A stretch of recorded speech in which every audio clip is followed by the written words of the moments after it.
there are many of our people who are thinking more deeply and more broadly, looking at it as it actually is, and are beginning to see it more in the international context and the relation that it has with the African struggle, a human rights struggle, or the struggle for human rights. And as such, we can then take it into the United Nations.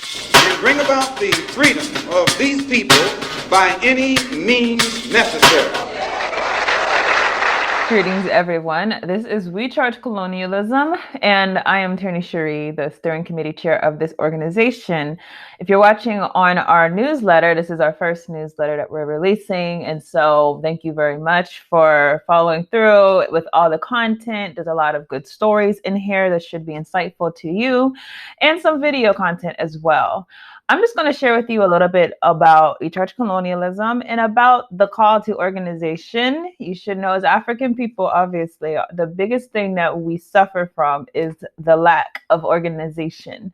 The lack of organization is something that you can attribute all of our problems to. So whenever you see African people being shot down in the streets, that's a lack of organization. Whenever you see African people being raided from their resources, that's a lack of organization. Whenever you see bodies like the African Union not being representative of the situation and realities of African people on the ground, that's a lack of organization. So if you have an issue with those things that I've listed, the only thing that you should be focused on is how can I help in furthering the organization of African people. Now, there are many ways that organizations are working to try to address this situation, but I think the overall thing that I take away from just observation is that a lot of us are faced with the issue of a lack of manpower or woman power, a lack of personnel who are going to be able to help push the agenda.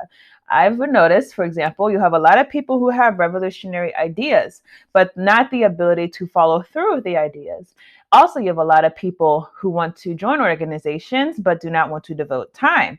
Now, keep in mind what we are facing as African people. We are dealing with an imperialist system that is well orchestrated, well staffed, well funded, and running like a well-oiled machine. So if you have African people who do not have time for organizations, meanwhile, your oppressor has people on payroll to be ensuring that the colonial system remains intact and that those people have all the time in the world to ensure that the system remains the same and that you continue to suffer, well, that puts us inside of a situation where we can't get out of. The biggest thing that we have to do is change this idea that we don't have time for our own liberation. If you don't have time for your liberation, then you're basically saying you have all the time in the world to be a slave. And I hope that you would not have that attitude about your conditions. I hope that you would understand that the same way that you have time for your 9 to 5, the same way that you have time for the football game, the same way that you have time for going and chilling with the homies, whatever, way that you have time for those things, liberation should be a top priority. If you're not liberated, then what use are all those things that I've listed? What use is it having a 9 to 5 job when you're a slave? What use is it having a favorite sports team when you're a slave? So these are the ways that we have to think strategically as a people. We're not going to be able to defeat this system halfway. You're not going to have 1 foot in and 1 foot out. We have to have people who are devoted to seeing this thing through to the end.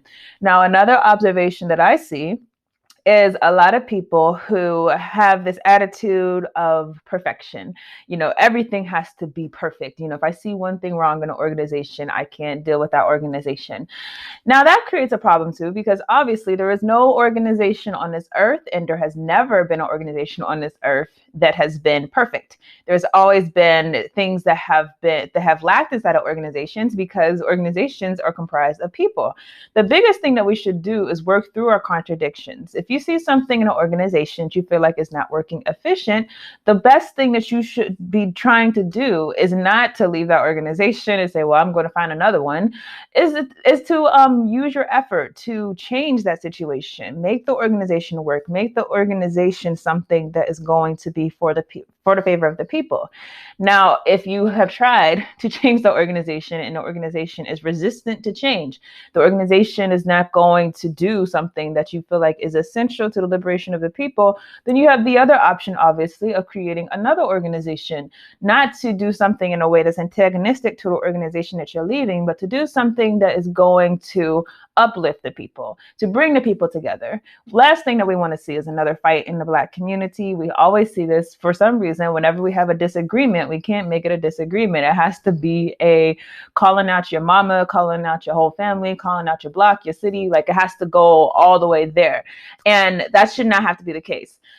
Though we should never look at the European system as inspiration for our liberation, you could learn when we're talking about the degree of organization that we're facing, you could learn a lot from how they navigate with each other. Whenever you see different imperialist entities not agree with each other, do you see them go to war against each other? No, because they know that Africa is the ultimate prize and that is what is for the taking. So let's make a deal. Let's make a way that we can stay out of each other's way, and it will make us more efficient at doing what we want to do. That is divide, conquer, and control African lands. So that's just another way that we become detrimental to ourselves. You can leave an organization and not have to trash that organization. Now, if you find out that organization is the feds, that's another thing.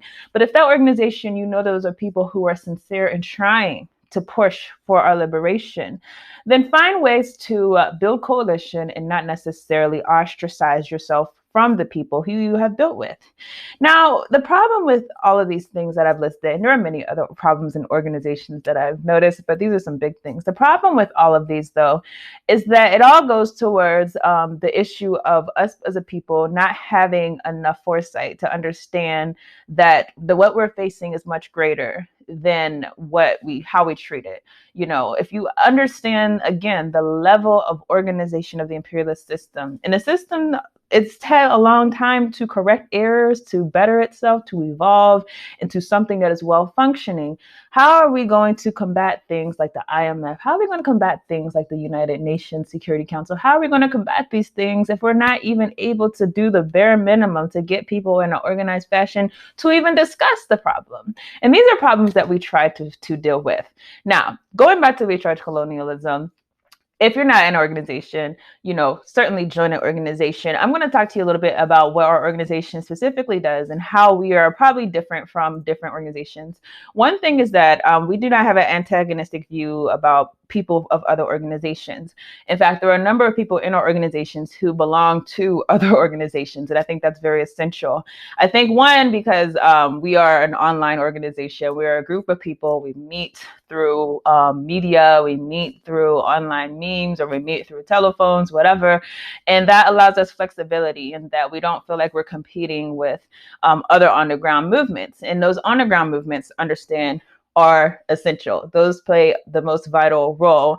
What we play more so is a role of trying to bring people together for our common interests. And so we try to build coalitions. We try to develop relationships with other organizations.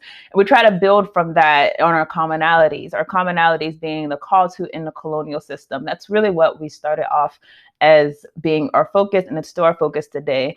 The problem of our people not identifying the colonial system or giving it the proper energy, as opposed to other issues that should not receive that much energy, other issues that are symptoms of the colonial system, and so they'll always reproduce itself as long as the colonial system remains intact.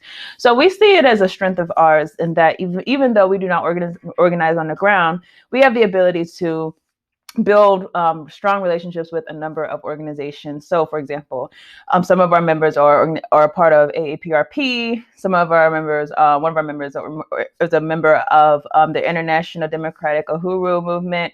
We have relationships with the Black is Back Coalition, relationships with Black Alliance for Peace. And so these are important ways that we can help to build this united front that's going to be essential because, like we said, we're dealing with something perfected, you know, over time. And so you're not going to be able to combat that in a splintered way. You're not going to be able to combat that, fighting other organizations. And so we recognize that, and we're trying to build with our organizations that have commonalities with us.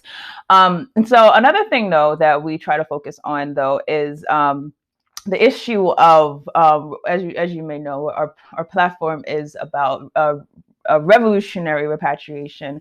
So we obviously have our repatriation classes. If you have not seen those, we have been having them on Clubhouse. We're going to also try to find a way to record it on Zoom so that we can upload to people who can listen.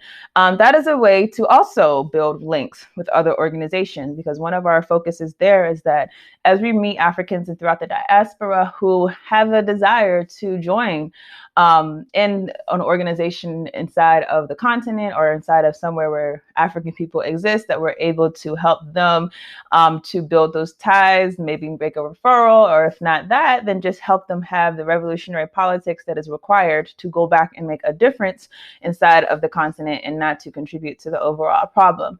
So there's that also. That leads to our second purpose, though. And our second purpose, I would say, is education. We understand that without educating the people, there is no point in talking about organization, because if you're not educated, then the organization that you have is very weakened. So for that reason, we try to use means on social media, like this newsletter, for example, in order to provide education for the masses of African people. We have people who write articles, people who do videos like me. And we also, in addition, we have people on social media who are devoted to sharing educational content with people. So these are some ways that we try to just spread information. And then, of course, also we have our podcast, our weekly podcast, where we start off and we discuss current news events that's happening throughout the African experience, and also tie it to a reading, a revolutionary reading. So, for example, right now we're reading Class Struggle by Dr. Kwame Nkrumah, and that is going to be another way, again, to help get little snippets of information out to people who, as of now, might not feel like they have the time to devote to reading and things like that. So this purpose of this video was to just give you a rundown of how our organization functions, the programs that we have currently. There's always room for new programs to people who are devoted, not people who are half-stepping and willing to put in the time. So this is a call, number one, to join a organization. You know, we can organizations, and two, if you want to be a part of the anti-colonial movement, you should certainly join it with We Charge Colonialism in some capacity, whether it's you're going to let it be a contributing way to the organization that you're already a part of, or even if you're going to say, you know what, I feel like there's a specific program that could directly target the colonial system, or if you're saying, I just want to have a part in helping to build a link and build a united front between massive Pan-Africanist organizations. There are all the types of ways that you can get involved. I would say, look at this as a movement. It's a continuation of a movement that began long before us, the movement to decolonize. In the decolonization, we see it's evolved. And so our tactics have to evolve to meet that system and to make sure that we're ultimately able to obtain the ultimate goal, and that is sovereignty for all African people. So if you're interested in learning more about We Charge Colonialism, you can go to our website, wechargecolonialism.org. You can also, if you're interested in joining, look on there. There's a join tab. It will be a link down here. You can also add yourself to the organization by submitting an application. Hopefully this helped you to understand not just about We Charge Colonialism, what we do, but also the need and the urgency for African people to be organized. With that, I will see you all in the next video.